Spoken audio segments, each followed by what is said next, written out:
বাংলাদেশের অন্যতম পর্যটন কেন্দ্র কক্সবাজার সমুদ্র সৈকতে কোথায় কি ভালো পাওয়া যায় সেসব খুঁটিনাটি নিয়ে আমি তানভীর আপনাদের সামনে হাজির।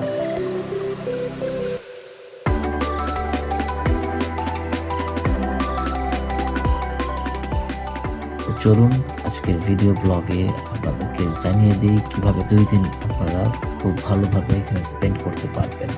তো সম্পূর্ণ ভিডিওটি কভার করার জন্য আমরা 3টি অংশে ভাগ করে নেব এবং পর্যায়ক্রমে আপনাদের কাছে তুলে ধরব। তো চলুন শুরু করা যাক টিকিট কাটা থেকে।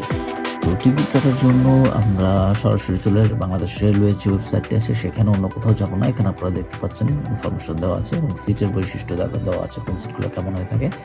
তো আমরা সার্চ করার জন্য এই সার্চ ফর্মটাতে ফ্রম এবং ডেস্টিনেশন আমরা যেখানে যেতে এসেছি কক্সবাজার সেটা সিলেক্ট করব এবং আমরা কোন ডেটে যাব সেই ডেটটা সিলেক্ট করে নেবেন। এবং এখানে আপনাদের বিভিন্ন সিটের ক্লাসটা আছে, মানে এসি, বিএসি, বার্থ, স্নিগ্ধা, এফ বার্থ, এগুলো তো আমরা এস চেয়ার, শোভন চেয়ার সিলেক্ট করি এবং সার্চ দিই। তো এখানে কিন্তু সার্চ দিতে গেলে আপনার একটা অ্যাকাউন্ট থাকার প্রয়োজন আছে। তো আপনারা শুরুতে আপনাদের নাম, ইনফরমেশন এবং তো যাবতীয় তথ্য দিয়ে কিন্তু আগে অ্যাকাউন্ট খুলে নেবেন। তো আমার খোলা ছিল বিধায় আমি এখানে লগ ইন করে নিয়েছি। তো এখানে দেখবেন 2টো ট্রেন আছে, পর্যটক এক্সপ্রেস যেটার নাম হচ্ছে 816 এবং কক্সবাজার এক্সপ্রেস 814। এখানে কিন্তু আপনি যেই ডেটে ভ্রমণ করতে যাচ্ছেন সেই ডেটের টিকিট কিন্তু ঠিক 10 দিন আগে ছাড়বে, এর আগে ছাড়বে না। তো সেই দিন 10 দিন আগে 8টার সময় আপনাকে রেডি হয়ে থাকতে হবে এবং অল্প সময়ের ভিতরে দেখবেন আপনার সিটগুলো বুক হয়ে যায়। তো এখানে কিন্তু আপনারা এসে সার্চ করে আগেই রেডি হয়ে থাকতে হবে এবং আপনি যখন বুক দিবেন, সে বুক দিলে আপনি দেখতে পাবেন যে কোন কোন সিটটা ফাঁকা আছে, কোন বগিতে কোন সিটটা পাবেন। দেখেন এই সিট পুরো বগিটাই ফুল বুক হয়ে গেছে। তো আমরা যেখানে ফাঁকা আছে সেখানে আমরা চেষ্টা করব কাঙ্ক্ষিত সিটটা চুজ করার এবং যেখানে আমরা সিটটা পাবো সেইখানটা দেরি করা যাবে না, সাথে সাথেই আপনি কিন্তু ক্লিক করে আপনার সিটটা নিয়ে নেবেন। যেমন এখানে আমি 2টো সিট পাশাপাশি পেয়েছি, তাই আমি নিলাম এবং এখানে ফেয়ার অ্যামাউন্ট বা সিট ডিটেলসটা দেখাচ্ছে। তারপরে বোর্ডিং স্টেশনটা সিলেক্ট করে কন্টিনিউ দিয়ে বিকাশ পেমেন্ট বা অন্যান্য যে পেমেন্ট মেথড আছে সেটা অ্যাপ্লাই করে দিলে আপনার ইমেইলে এরকম একটা টিকিট চলে আসবে। আপনি এই টিকিটটা প্রিন্ট করে সাথে রাখতে পারেন অথবা আপনার মোবাইলেও কোথাও সেভ করে রাখলেও হবে এবং আপনারা চাইলে পারচেস হিস্টোরি থেকেও কিন্তু আপনারা ডাউনলোড করতে পারবেন। আমরা ভ্রমণ শুরুর জন্য কমলাপুর রেল স্টেশনে চলে আসছি। ট্রেনের একটা মজার দিক হচ্ছে কখনোই ট্রেন ঠিক সময় ছাড়ে না।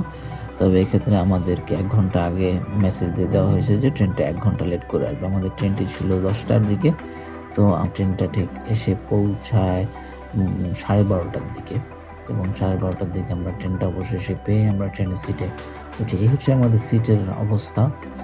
শোভন চেয়ার, আমাদের যে বগি, সেই বগিটা এখানে দেখতে পাচ্ছেন আপনারা। সিটে 2টা থাকে, উইন্ডো সিটটা এবং পাশেরটা চলে গিয়ে এই পাশের সিট। তো শোভন চেয়ারের সিটগুলোর অবস্থা ঠিক এরকমই, অনেকটা বাসের সিটের মতন, খারাপ না। তবে যারা রাত্রেবেলা আসবেন তারা অবশ্যই চেষ্টা করবেন কামরা নিয়ে আসার জন্য। তো সকাল 7টার মধ্যে আমরা চট্টগ্রামে এসে পৌঁছি। আমাদের প্রথম ধাপের ভ্রমণটা এখানে শেষ হয়। এখানে কিছুক্ষণের জন্য বিরতি দেওয়া হয়। আমরা এখানে নেমে চা নাস্তা কিছু করে আবার ট্রেনে উঠে পড়ি। তো এখান থেকে আমরা পরবর্তীতে আবার ট্রেন উল্টো পথে গিয়ে কক্সবাজারের দিকে রওনা দেয়। দেখতে পাচ্ছেন আমরা কক্সবাজারের দিকে যাচ্ছি। তো যাওয়ার পথে এরকম আপনারা দৃশ্য দেখতে পাবেন। তো কিছু পাহাড়ও দেখা যায়। তো কক্সবাজার যাওয়ার পথে আপনাদের অনেক সময় লাগবে, মাঝে মধ্যে ট্রেন আস্তে আস্তে চলে আবার জোরে চলে, এভাবে করে করে ট্রেন এগিয়েছে এবং ঠিক 10:45-এর দিকে আমরা এসে এখানে পৌঁছাই। তো আমাদের প্রথম ধাপের ভ্রমণের যে ভিডিওটি সেটা আমরা এখানেই শেষ করব এবং পরবর্তীতে আমরা কোন হোটেলে উঠলাম এবং পরবর্তী যে অংশগুলো সেগুলো আমরা পরের ভিডিওতে আপনাদেরকে জানানোর চেষ্টা করব। তো ধন্যবাদ দেখার জন্য।